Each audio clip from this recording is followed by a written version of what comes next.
10 വർഷം മുമ്പ് ഞാൻ സീറോ സ്പേമ എന്ന് പറഞ്ഞ കുട്ടികൾ ഉണ്ടാവില്ല. നമ്മുടെ കഴിഞ്ഞ ഇന്റർവ്യൂവിന് ഞാൻ പറഞ്ഞില്ല, അവർ റീസെന്റ് പ്രഗ്നന്റ് ആയല്ലോ. 10 വർഷം കഴിഞ്ഞു. അതായത് കുട്ടികൾ ഉണ്ടാവില്ല എന്ന് പറഞ്ഞ് എടപ്പാൾ ഒരു ഹോസ്പിറ്റലിൽ നിന്ന് വിട്ടവര് ഇപ്പൊ ഈ റീസെന്റ് പ്രഗ്നന്റ് ആയെന്ന് ഞാൻ അറിഞ്ഞു. അപ്പോൾ ആണുങ്ങളുടെ വിഷയം വലിയ തോതിലുണ്ടെങ്കിലും അത്രയ്ക്ക് അത് ചിലപ്പോൾ പുറത്ത് പറഞ്ഞു എന്ന് വരില്ല. പക്ഷെ അവിടെ ഒരു പ്രശ്നമുണ്ട്, അത് ഞാൻ പറഞ്ഞുതരാം. എന്താണെന്നറിയാമോ? അവിടെ ഡോണർ സ്പെർം എന്ന് പറഞ്ഞൊരു പണിയുണ്ട്. മനസ്സിലായോ? അവിടെയാണ് അതിലേക്ക് ഫോഴ്സ്ഡ് ആകുക പെണ്ണുങ്ങൾ. മനസ്സിലായോ? ട്രീറ്റ്മെന്റിലേക്ക് വരാൻ ആണുങ്ങൾക്ക് വിമുഖത വരുമ്പോൾ ഡോണർ സ്പെർമിൽ കുട്ടികളുണ്ടാകും.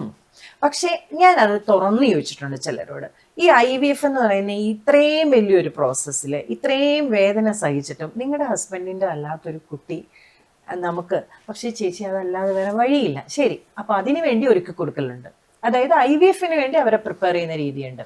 അത് സക്സസ് ആവണമല്ലോ. പക്ഷെ അതൊക്കെ ഓരോരുത്തരുടെ മാനസികമായ അല്ലേ, ചിലരുടെ ഓരോരുത്തരുടെ ഓരോ അവസ്ഥകളല്ലേ. നമുക്കിപ്പോൾ അതൊക്കെ പറയാൻ പറ്റില്ല. ചിലർക്ക് അവരുടെ പ്രശ്നമായിട്ട് ഹസ്ബൻഡിന്റെ പ്രശ്നമാണെന്ന് പറയാൻ പറ്റില്ലായിരിക്കും. അപ്പം കുഞ്ഞുങ്ങൾ അത് ചിലതെങ്ങനെയാണെന്ന് വെച്ചാൽ റീമാരേജ് ഒക്കെ വരും. ഇപ്പോൾ ഒരു കല്യാണത്തിൽ കുട്ടി ഉണ്ടായില്ല, രണ്ടാമതൊരു കല്യാണത്തിൽ കുട്ടി ഉണ്ടാവും. അപ്പൊ ഇത് ഇയാളുടെ പ്രശ്നമല്ലാതെ ഒന്ന് തെളിയിക്കുകയും ചെയ്യാം. ഡോണർ സ്പേം ആണെങ്കിൽ അങ്ങനെ.